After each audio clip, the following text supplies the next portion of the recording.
Assalamu alaikum warahmatullahi wabarakatuh. Welcome dear students. This is me Asif Javed. I welcome you back to AACT classes. आज के lecture में हम radius of convergence की कुछ और examples देखेंगे। लास्ट टाइम मैंने इंट्रोड्यूस किया था कि कॉम्प्लेक्स सीक्वेंस क्या होता है। इसी तरह से कुछ एग्जांपल्स हमने देखी थी। फिर हमने देखा था कि कॉम्प्लेक्स लिमिट्स क्या होती हैं, अलजेब्रा ऑफ कॉम्प्लेक्स सीक्वेंसेस क्या होता है, और इसी तरह से एक इम्पॉर्टेंट टॉपिक हमने किया था रेडियस ऑफ कन्वर्जेंस, जिसके आने की काफ़ी संभावना है एग्जामिनेशन में। तो वो हमने किया था। आज हम कुछ क्वेश्चंस देखेंगे जो प्रीवियस ईयर पेपर्स में आ चुके हैं। So let us take those. Last time हमने इसका देखा था पावर सीरीज ये कहाँ पे कन्वर्ज करती है। आज हम फर्दर देखेंगे।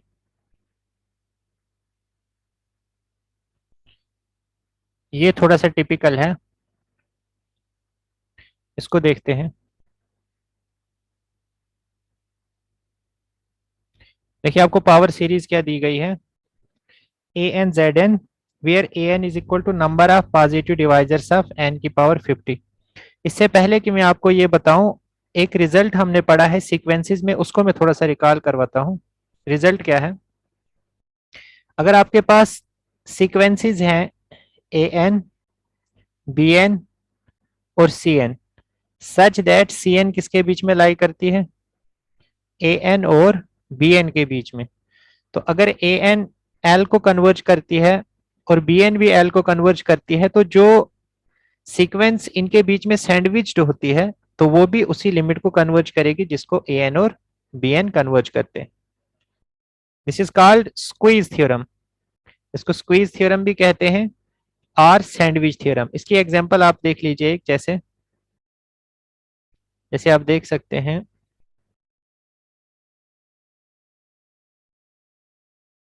जैसे हम कहते हैं 1/n, this is greater than 0 and just a second. जैसे कोई भी आप सीक्वेंस ले लीजिए ना, कोई सीक्वेंस, सपोज अगर 1/n जो है वो 1/n और 1/n स्क्वायर के बीच में लाई करती है। सपोज 1/n किसको कन्वर्ज करती है, जीरो को, और ये भी जीरो को कन्वर्ज करती है। तो इस तरह से ये जो बीच वाली सीक्वेंस है ये भी किसको कन्वर्ज करेगी, जीरो को। सो this is called sandwich theorem और स्क्वीज थ्योरम। अब यहाँ पे देखिए पावर सीरीज क्या दी गई है। पावर सीरीज में जो इंपॉर्टेंट चीज होती है ना, वो हमारा ए एन होता है। तो ए एन को हम देखेंगे सबसे पहले। This is important for us. A N किसके इक्वल है, this is equal to N की पावर, ए एन किस तरह से डिफाइन है, this is number of divisors of N की पावर 50। देखो बच्चे, किसी भी नंबर के जो डिवाइजर्स हैं वो कितने होते हैं। सपोज अगर मैं 4 के डिवाइजर्स आपसे पूछूं, तो 4 के कितने डिवाइजर्स होंगे, 1 2 4, 4 डिवाइजर होंगे, इसमें 3 डिवाइजर होंगे। इसी तरह से आप किसी भी नंबर के अगर आप डिवाइजर फाइंड करें तो कितने डिवाइजर हो सकते हैं किसी भी नंबर के, किसी भी नंबर के कितने डिवाइजर हो सकते हैं। सपोज 2 है, 2 के कितने डिवाइजर्स होंगे, 1 और 2। मतलब कहने का ये है कि कोई भी नंबर जो होता है हमारे पास, कोई भी नंबर x, उसके नंबर ऑफ डिवाइजर्स किसके बीच में लाई करते हैं, 1 और x के बीच में। सपोज अगर मैं 100 ले रहा हूं, 100 के डिवाइजर्स किसके बीच में लाई करेंगे, 1 और 100 के बीच में। मतलब आप कोई भी नंबर लेते हैं उसके डिवाइजर्स जो है वो कम से कम एक होगा, और ज्यादा से ज्यादा उतने होंगे, जो वो नंबर होगा उतने डिवाइजर्स होंगे। जैसे आपने 2 के केस में देखा कि 2 के केस में इसके डिवाइजर्स भी कितने होते हैं, 2 ही होते हैं। लेकिन कुछ केसेस में ऐसे भी, जैसे 4 है, 4 में 3 ही होते हैं, मतलब इसमें लेस देन 4 है, greater than 1 and less than 4। But in general अगर हम बात करें किसी भी नंबर n में कितने डिवाइजर्स होते हैं, 1 से लेकर n तक। कितने डिवाइजर्स होते हैं, 1 से लेकर n तक। और यहाँ पे ए एन को क्या डिफाइन किया है हमने, number of divisors of, number of divisors. तो नंबर ऑफ डिवाइजर ऑफ किसी भी नंबर n के, अगर हमने ये पता करना हो कि number of divisors of number of किसी भी नंबर के डिवाइजर्स अगर हमें पता करने हैं तो वो किसके बीच में लाई करते हैं, वन और एन के बीच में। अगर हमने number of divisors of N देखने हैं वन और एन के बीच में। इसी तरह से अगर हमने नंबर ऑफ डिवाइजर्स ऑफ किसी नंबर एम के देखने हैं वो किसके बीच में लाई करेंगे, वन और एम के बीच में। यहाँ पे जो ए एन हमने डिफाइन किया है, this is number of divisors of N की पावर 50। तो एन की पावर 50 के कितने डिवाइजर्स होंगे, दिस इज ए एन। कम से कम एक होगा और ज्यादा से ज्यादा कितने होंगे, एन की पावर 50। इसका मतलब ए एन किसके बीच में लाई करेगा, ए एन लाई करेगा, this lies between 1 and N की पावर 50। तो अगर मैं ए एन की पावर 1 बाई एन देखूं, ये किसके बीच में लाई करेगा, जस्ट अ सेकेंड।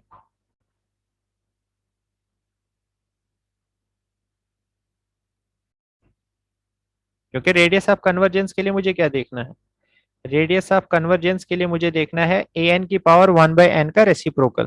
तो मैं ए एन की पावर 1/n उसका लिमिट सुपीरियर पहले फाइंड करूंगा। तो देखिए, so if I look at this, A N किसके बीच में लाई करेगा, 1 से लेकर एन की पावर 50 के बीच में। तो ए एन की पावर 1/n किसके बीच में लाई करेगा, 1 की पावर 1/n और एन की पावर 50 की पावर 1/n के बीच में। सो ए एन की पावर 1/n किसके बीच में लाई करेगा, दिस लाइज बिटवीन, और ये आपको पता है कि ये किसके इक्वल होता है, एन की पावर 50 की पावर 1/n। ये आपको पता ही है, दिस इज ए एन की power 1/n, this lies between 1 and N की पावर 1/n की पावर 50। ठीक है, अब आप गौर से देखिए, वन किसको कन्वर्ज कर रहा है, वन कन्वर्जेस टू वन। और ये n की पावर 1/n भी किसको कन्वर्ज करता है, वन को। तो बाय सैंडविच थ्योरम ये बीच वाला भी किसको कन्वर्ज करेगा, वन को। मतलब इस सीक्वेंस, इस सीरीज में ए एन की पावर 1/n या आप मॉड वन ए एन की पावर 1/n जो आप कह सकते हैं, इसकी लिमिट किसके इक्वल आ गई, वन के इक्वल। तो अगर आप वन का उल्टा करेंगे, वन का उल्टा भी अगर आप करेंगे तो वो भी क्या आएगा, वन ही आएगा। दैट मीन्स जो रेडियस ऑफ कन्वर्जेंस है, रेडियस ऑफ कन्वर्जेंस किसके इक्वल होता है, if you remember, radius of convergence this is equal to 1 limit A N की पावर 1/n। और अभी हमने देखा कि ए एन की पावर 1/n 1 है, सो 1/1 इज इक्वल टू 1। तो इस तरह से इसकी रेडियस ऑफ कन्वर्जेंस जो होगी किस सीरीज की,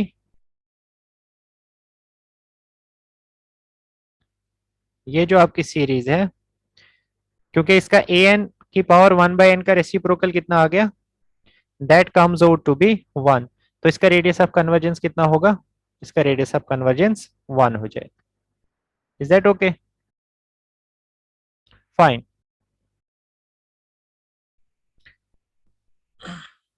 इसको देख लेते हैं,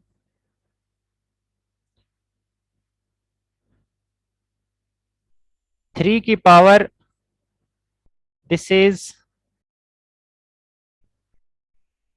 3 की पावर आई थिंक -n है ये, ठीक है, ये गलत लिखा हुआ, दिस इज 3 की पावर -n, ये है आपका a n, this is your a N.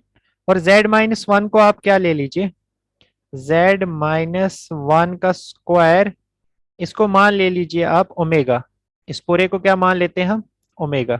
तो ये क्या बन जाएगा, ये बन जाएगा ए एन ओमेगा की पावर n, क्योंकि ये z-1 की पावर 2n है, तो ये कितना हो जाएगा, ये हो जाएगा ओमेगा की power n।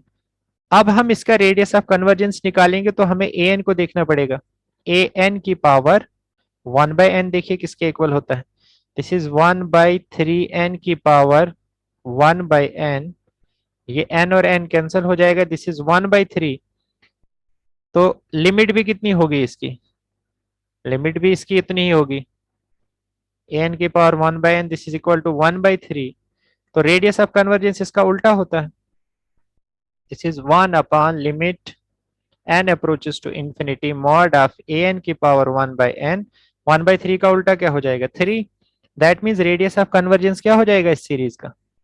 So radius of convergence of this A n omega की power n where n goes from 1 to infinity, इसका रेडियस ऑफ कन्वर्जेंस कितना हो गया बच्चे, दिस इज इक्वल टू 3।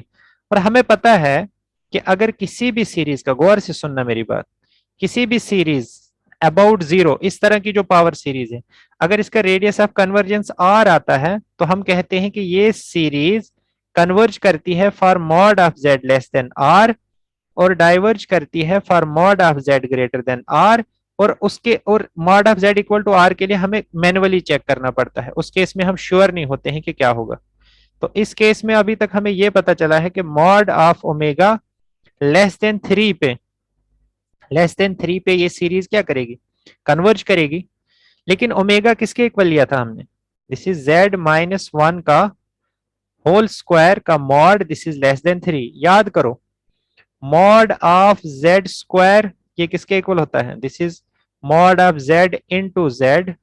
तो मॉड की प्रॉपर्टी लगाइए, this is mod of z into mod of z which is mod of z square.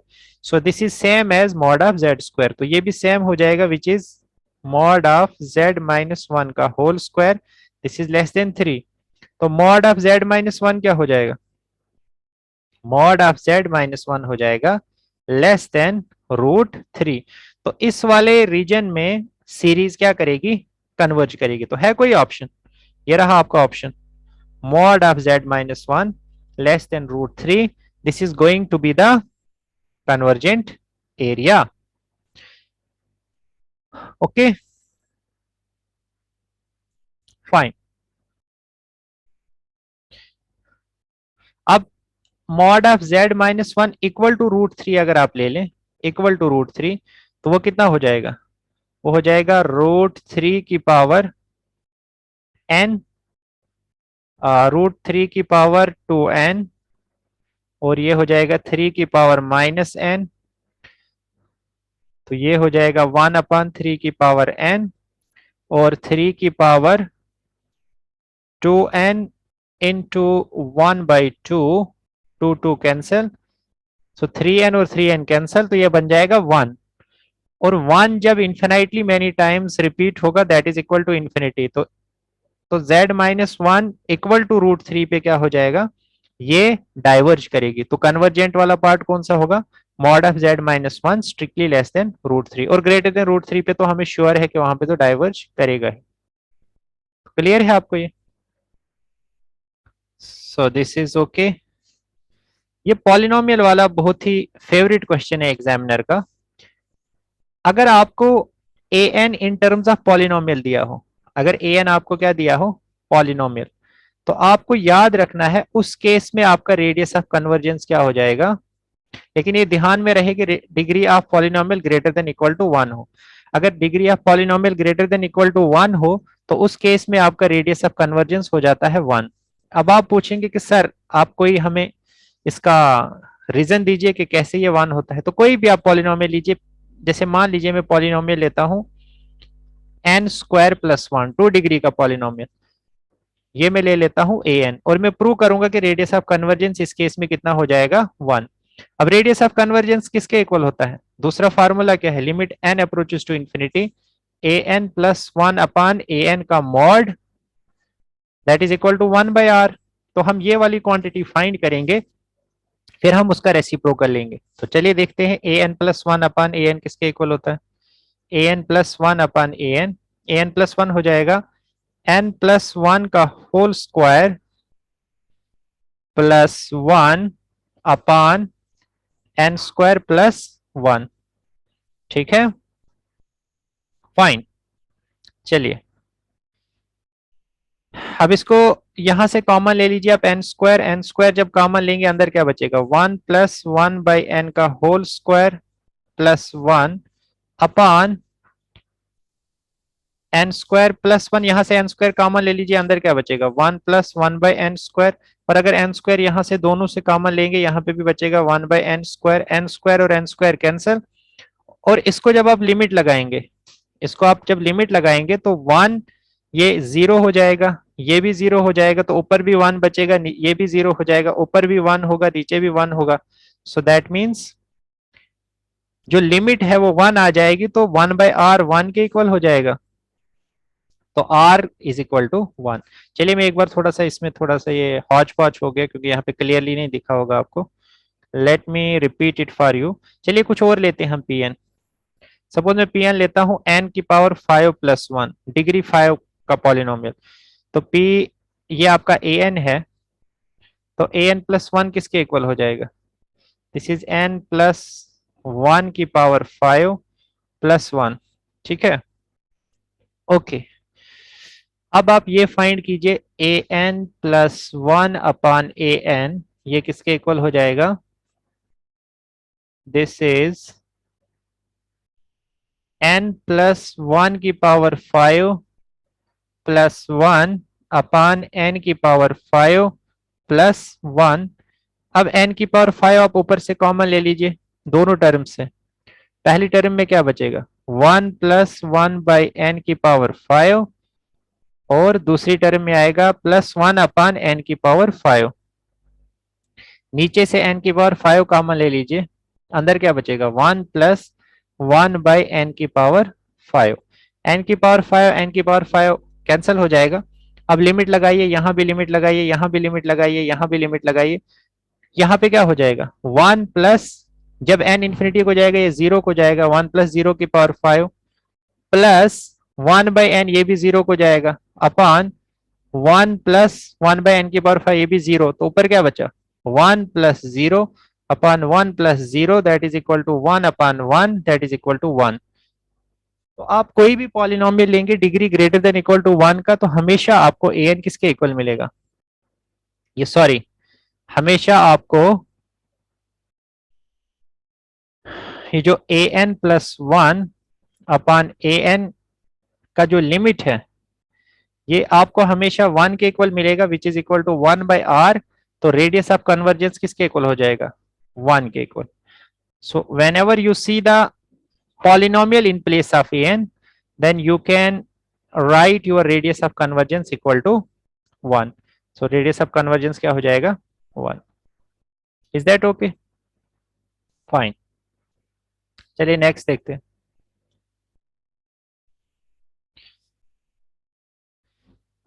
ये question आपसे पूछा गया है, ये भी CSIR नेट पे पूछा गया है ये question. So you can expect this in your set exam also. n factorial upon के एन फैक्टोरियल इंटू जेड की पावर एन। अब आपने किसी को नहीं देखना है, रेडियस ऑफ कन्वर्जेंस में पूरी आपका ध्यान जो है वो ए एन पे होना चाहिए। देखो बच्चे, ए एन इसके इक्वल है और ए एन प्लस 1 इसके इक्वल हो जाएगा। जब आप इसकी लिमिट को फाइंड करोगे, कुछ नहीं करना है, आपने लिमिट को फाइंड करना है। जब आप इसकी लिमिट को फाइंड करोगे तो इसमें कुछ चीजें कैंसल आउट हो जाएंगी, तो फाइनली आपके पास क्या आएगा? Radius of convergence, this is के की पावर, बेसिकली आपके पास ये आ जाएगा, ये जो 1 अपान आर है, ये आ जाएगा आपका 1 अपान के की पावर के। तो इसका जब आप आर निकालेंगे तो आर हो जाएगा आपका के की पावर के। तो रेडियस ऑफ कन्वर्जेंस क्या हो जाएगा इस सीरीज का? दिस इज के की पावर के। सिंपली आपने क्या किया? आपने लिमिट निकाली N approaches to infinity A N plus 1 upon A N, और आपने देखा ये किसके इक्वल आया? के की पावर माइनस के, और इसका जब आपने उल्टा लिया तो ये आ जाएगा आपका के की पावर के। सो this is your radius of conversion. Is that okay? Fine. चलिए आगे। अब हम शुरू करेंगे कॉम्प्लेक्स फंक्शन। इससे पहले आपने रियल फंक्शन पढ़ा होगा। अगर हम रियल फंक्शन की बात करते थे या रियल वैल्यूड फंक्शन की बात करते थे, तो रियल फंक्शन हम कहते थे वो वाला फंक्शन जिसकी डोमेन रियल नंबर हो, रियल नंबर सिस्टम हो, या कोई subset of real number system हो। और रियल वैल्यूड फंक्शन हम कहते थे एक ऐसा फंक्शन जिसकी कोडोमेन क्या हो? सेट ऑफ रियल नंबर्स, तो उसको हम कहते थे रियल वैल्यूड फंक्शन। तो कॉम्प्लेक्स फंक्शन भी क्या होगा? एक ऐसा फंक्शन जिसकी डोमेन में आपका क्या हो? या तो आपका सेट ऑफ कॉम्प्लेक्स नंबर्स हो, या कोई भी सबसेट ऑफ कॉम्प्लेक्स नंबर हो तो उसको हम कहेंगे कॉम्प्लेक्स फंक्शन। और कॉम्प्लेक्स वैल्यूड फंक्शन हो जाएगा आपका जिसके कोडोमेन में आपका कॉम्प्लेक्स नंबर सिस्टम आ जाए या subset of complex number system आ जाए। यहां पे हम एनालिसिस करेंगे only single valued complex function का। यहां पे हम किसका स्टडी करेंगे? Only single valued complex function. मतलब मल्टीपल वैल्यूड कॉम्प्लेक्स फंक्शन की स्टडी नहीं करेंगे बल्कि we will study analysis of only single valued complex function. जैसे कि साइन जेड है, ई की पावर जेड है, कॉस जेड है, etcetera, they are single valued complex function. Single valued क्या होता है? सिंगल वैल्यूड होता है जिसमें आपका एक जो एलिमेंट है वो किसी यूनिक के साथ ही आगे एसोसिएट हो। जैसे 1C के साथ है तो 1D के साथ भी अगर हो गया तो ये सिंगल वैल्यूड नहीं हो जाएगा, ये 2 वैल्यूड हो जाएगा। अगर ये किसी E के साथ भी है ये 3 वैल्यूड मतलब मल्टी वैल्यूड हो जाएगा। लेकिन जो फंक्शन का एनालिसिस हम यहाँ पे पढ़ेंगे इसमें एक एलिमेंट जो है वो किसी एक के साथ ही होगा। हो सकता है कोई दूसरा भी उसी के साथ हो, लेकिन एक एलिमेंट अपने लेवल पे किसी एक के साथ ही एसोसिएट होगा। जैसे 1 सिर्फ एक के साथ ही एसोसिएट है, 2 सिर्फ एक के साथ ही एसोसिएट है। इन शॉर्ट जो हम फंक्शन की डेफिनेशन पढ़ते थे ना वहां पे भी हम सिंगल वैल्यूड ही पढ़ते थे, लेकिन यहाँ पे हमने आर्गुमेंट ऑफ कॉम्प्लेक्स नंबर पढ़ा था। वहां पे क्या होता था? वहां पे एक ही एलिमेंट जो है, जैसे आयोटा है तो आयोटा π/2 भी वैल्यू लेता है, π/2 + 2π भी वैल्यू लेता है, π/2 - 2π भी वैल्यू लेता है। तो यहाँ पे ये बहुत सारी वैल्यूज लेता है एक ही नंबर। तो इसलिए आर्ग्यूमेंट वो जो था आपका general argument that was multiple valued function. लेकिन हम जो एनालिसिस करेंगे we will be doing the analysis of single valued complex function. So I hope you are getting what I am saying. अब गौर कीजिए, एवरी कॉम्प्लेक्स वैल्यूड फंक्शन को आप right कर सकते हैं कैसे? क्योंकि बच्चे जब रियल फंक्शन की हम बात करते हैं तो वहां पे सिर्फ हमारे पास रियल पार्ट ही होता था, लेकिन कॉम्प्लेक्स वैल्यूड फंक्शन जब भी आप कोई लिखोगे तो ऑब्वियस सी बात है ना, सपोज जैसे मैं कोई कॉम्प्लेक्स फंक्शन लिखता हूं z² + आयोटा z, तो ऑब्वियसली एक इसमें क्या होगा? एक इसमें रियल पार्ट होगा। सॉरी ऐसे नहीं, जैसे मैं लिखता हूं x² + आयोटा y, तो ऑब्वियसली इसमें एक रियल पार्ट होगा जो आयोटा के बगैर होगा और एक वो होगा जो आयोटा के साथ में होगा। तो जब भी आप किसी भी कॉम्प्लेक्स वैल्यूड फंक्शन को लिखो, कॉम्प्लेक्स वैल्यूड फंक्शन को हम कैसे लिख सकते हैं? This is equal to some function of x and y plus iota times some function of x and y। तो ये जो u है आपका which is divide of iota, जिसके साथ आयोटा नहीं है, this is called real part of function. और जो v है जिसके साथ आयोटा जुड़ा हुआ है, this is called imaginary part of f। बिल्कुल जैसे हम z के केस में देखते थे, z के केस में क्या होता था? x + iy। इसी z को जब हम f ऑफ z कर देंगे तो ये f ऑफ x + iy हो जाएगा। तो यहाँ पे भी दो फंक्शंस निकल के आएंगे, एक सिंपली x और y का फंक्शन होगा विदाउट आयोटा, और दूसरा एक x और y का फंक्शन होगा लेकिन उसके साथ आयोटा होगा। जिसके साथ आयोटा नहीं है वो रियल पार्ट ऑफ f होगा, और जिसके साथ आयोटा है वो इमेजिनरी पार्ट ऑफ f होगा। एग्जाम्पल आप देख लीजिए, आपको क्लियर हो जाएगा। Let us see the example. जैसे मैं लेता हूं example fz is equal to e की पावर z। अब e की पावर z को आप क्या लिख सकते हैं? e की पावर x प्लस आयोटा की पावर y, सॉरी e की power x plus iota y। अब इसको मैं लिख सकता हूं e की पावर x इंटू e की पावर आयोटा y। लेकिन आयोटा थीटा किसके इक्वल होता है? cos theta plus iota sine theta. तो ये हो जाएगा cos y plus iota sine y। अब ex को इसके साथ भी मल्टीप्लाई कर दीजिए, ex को इसके साथ भी मल्टीप्लाई कर दीजिए। ये वो वाला पार्ट हो जाएगा जो आयोटा के बगैर है, और ये वो वाला पार्ट है जो आयोटा के साथ है। तो पहला वाला आपका u हो जाएगा, this is real part of f, और इमेजिनरी पार्ट ऑफ f हो जाएगा आपका e की power x sine y। Fine. और एग्जांपल देखिए, जैसे साइन z है, साइन z को आप लिख सकते हैं sine x plus iota y, sine a cos b plus cos a sine b। Sine x cos iota y किसके इक्वल होता है? This is cos y, that is cos hyperbolic y। और sign iota y किसके equal होता है? This is iota sine hyperbolic y। तो यहाँ पे भी आप देख सकते हैं कि ये आपका रियल पार्ट हो जाएगा sine x cos hyperbolic y, और जो इसका इमेजिनरी पार्ट होगा वो cos x sine hyperbolic y होगा। लेकिन एक चीज का ध्यान आपको रखना होगा कि कॉम्प्लेक्स फंक्शन की कोई भी ग्राफिकल रिप्रेजेंटेशन नहीं होती है। क्यों नहीं होती है बच्चे? इसलिए नहीं होती है क्योंकि जब हम ग्राफ ड्रा करते हैं किसी भी फंक्शन का, तो वहां पे हमारे पास एक एक्स फंक्शन होता है, उसको हम वाई पे प्लॉट करते हैं। लेकिन अगर आप यहाँ पे गौर करें, यहाँ पे एक्स नहीं है, यहाँ पे जेड है। और जेड क्या है आपका? एक्स प्लस आई वाई। मतलब यहाँ पे शुरुआत ही दो वेरिएबल से करनी है। तो वो दो वेरिएबल आप कैसे प्लॉट कर सकते हैं? So you start with two dimension. तो उसके लिए आपको कुछ फोर डायमेंशन के बारे में, और फोर डायमेंशन वैसे होती ही नहीं है, तो इसलिए आप इसको विजुअलाइज नहीं कर सकते। ठीक है, तो there is no graphical representation for complex valued function. I hope you are getting. कुछ इंपॉर्टेंट कॉन्सेप्ट है कॉम्प्लेक्स एनालिसिस में, जैसे कि ओपन बॉल किसको कहते हैं? Open ball with centre at Z naught and radius R. इसमें वो वाले कॉम्प्लेक्स नंबर आएंगे जिनका डिस्टेंस जेड नॉट से स्ट्रिक्टली लेस देन आर है। मतलब ये डिस्क बन जाएगी।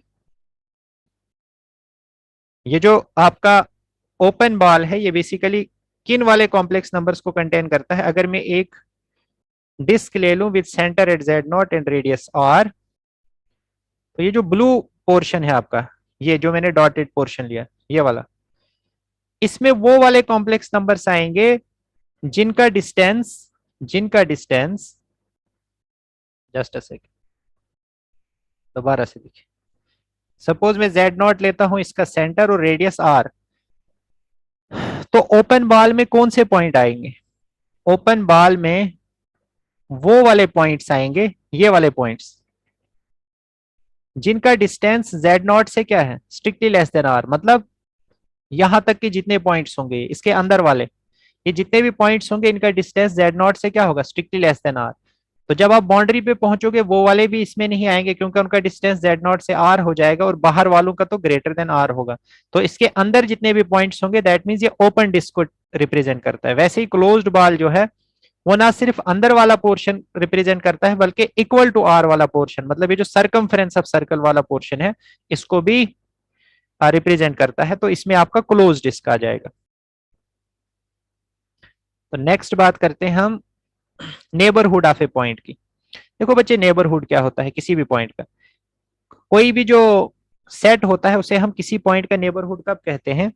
ए set S is said to be neighbourhood of a point z equal to z not, अगर हमें उस पॉइंट के अराउंड कम से कम एक ओपन बॉल मिल जाए, सच दैट वो ओपन बॉल पूरा का पूरा उस सेट के अंदर कंटेन होता हो, तो उस केस में हम कहेंगे कि वो उसका नेबरहुड होगा। सपोज अगर मैं ये लेता हूं, सपोज ये पॉइंट लेता हूं जेड नॉट, ये मैं पॉइंट ये सेट में एस लेता हूं, और ये जेड नॉट पॉइंट में लेता हूं, मुझे चेक करना है whether S is neighbourhood of Z naught या नहीं। तो इसके अराउंड मुझे एक ओपन बॉल मिलना चाहिए, किसके अराउंड? जेड नॉट के अराउंड, सच दैट वो ओपन बॉल किसमें कंटेन हो? एस में। तो अगर ऐसा हो जाए तो एस इसका नेबरहुड हो जाएगा, और अगर ऐसा नहीं होता, तो मैं कहूंगा कि एस इसका नेबरहुड नहीं है। तो फिर से मैं रिपीट करता हूं, किसी भी पॉइंट, कोई भी पॉइंट जेड नॉट के लिए कोई भी सेट एस कब इसका नेबरहुड होगा? जब मैं उस पॉइंट के अराउंड एक बॉल ले लूं, और वो बॉल पूरा का पूरा किसमें कंटेन हो? एस में। और अगर मुझे कोई भी ऐसा बॉल ना मिले उस पॉइंट के अराउंड जो कि पूरा का पूरा उस एस में कंटेन हो, तो उस केस में मैं कहूंगा कि वो सेट जो है उस पॉइंट का नेबरहुड नहीं। ओपन सेट क्या होता है? एक सेट अगर वो अपने हर पॉइंट का नेबरहुड हो, अगर वो हर पॉइंट का नेबरहुड हो, तो हम उस सेट को क्या कहते हैं? ओपन सेट कहते हैं। अब एग्जांपल आप देख ले लीजिए, जैसे आप यहां पे देखिए, ओपन डिस्क को ले लीजिए, ओपन डिस्क को, और ओपन डिस्क में आप किसी भी पॉइंट को ले लीजिए। सपोज मैं पॉइंट ये लेता हूं जेड नॉट, तो आपको कम से कम एक तो डिस्क आपको मिल ही जाएगी ना इसके अराउंड, जो कि पूरी की पूरी किसमें कंटेन होगी? इसी में कंटेन होगी। और किसी भी पॉइंट के लिए ऐसा ट्रू है। आप कोई भी पॉइंट कहीं पे भी ले लीजिए, कहीं पे भी ले लीजिए, इवन बाउंड्री के करीब भी ले लीजिए, अब छोटी से छोटी एक, छोटा से छोटा आपको एक ओपन बॉल मिलेगा जो पूरा का पूरा उसी में कंटेन हो। दैट मीन्स जितने भी पॉइंट इसमें प्रेजेंट हैं ओपन सेट में, वो सब के सब पॉइंट जो हैं वो क्या है? This S is neighbourhood of each of its point. तो अगर एक सेट अपने तमाम पॉइंट्स का नेबरहुड हो, तो उसी सेट को हम क्या कहते हैं? ओपन सेट कहते हैं। That is called open set. Is that okay? Fine. तो क्लोज सेट किसको कहते हैं? एक सेट जिसका कॉम्प्लीमेंट ओपन हो उसको हम क्लोज सेट कहते हैं। जैसे आप देख सकते हैं यहां पे, if you can see, this is close disc. Close disc का अगर आप कॉम्प्लीमेंट ले लें तो आपको ये बाहर वाला पोर्शन मिलेगा, आउटसाइड, और आउटसाइड वाला पोर्शन ओपन होता है, तो इसलिए क्लोज डिस्क क्या हो जाएगी? This is closed. Limit point क्या होता है? A point z equal to z naught is said to be limit point of a set if every neighborhood of z naught has infinite member of s। एक point को हम limit point तब कहते हैं कि अगर हम कोई भी नेबरहुड उसका ले लें, उसके नेबरहुड में हमें एस के कितने पॉइंट्स मिलने चाहिए? इन्फिनाइटली मैनी पॉइंट्स मिलने चाहिए। जैसे मान लीजिए यहां पे मैं लेता हूं कोई भी z नॉट पॉइंट s में, तो अगर मैं इसका कोई भी नेबरहुड ले लूं, छोटे से छोटा या बड़े से बड़ा, तो आप देख सकते हैं clearly it will contain infinitely many points of S. और अगर ऐसा हो जाए तो उस केस में मैं कहूंगा कि वो z नॉट क्या है? लिमिट पॉइंट है। और सपोज अगर ऐसा हो जाए कि वो फाइनाइटली मेनी पॉइंट्स ही एस के कंटेन करे, तो उस केस में कहेंगे कि it is, if there is some neighbourhood, if there is some neighborhood of z naught which contains only I am saying z equal to z naught is said to be limit point of set S if every neighborhood of z naught has infinite member of S। तो अगर ऐसा हो जाए कि कोई neighbourhood मुझे ऐसा मिल जाए z नॉट का जो कि finitely many member of s contain करता है, तो उस केस में हम उस z नॉट को उस सेट का लिमिट पॉइंट नहीं कहेंगे। बोल्स-ज़ेनोव-वायर्स्ट्रास थ्योरम क्या कहती है?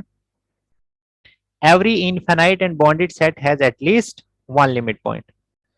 इसी तरह से every uncountable set has at least one limit point. ये आपको याद रखनी है, ये दो इंपॉर्टेंट जनरलाइजेशन है, आगे जाके यूज होंगी। एडेरेंट पॉइंट क्या होता है? A point z equal to z naught is said to be an adherent point of set S if every neighborhood of z naught has at least one point of S। देखिए limit point और एडरेंट point में difference क्या होता है?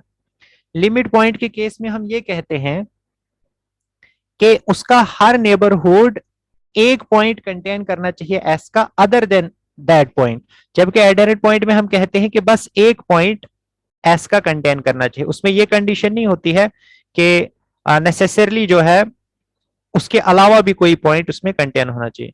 तो ये कुछ और डेफिनेशंस भी हैं जिनको मैं कल के लेक्चर में थोड़ा और डिटेल वे में आपके सामने डिस्कस करना चाहूंगा, क्योंकि मुझे लगता है आप में से बहुत सारे बच्चों को बेसिक्स जो है वो क्लियर नहीं होगा। So I will try to cover the basics of all these things by taking good number of examples so that the subsequent topics become easy. So thank you so much and have a nice day.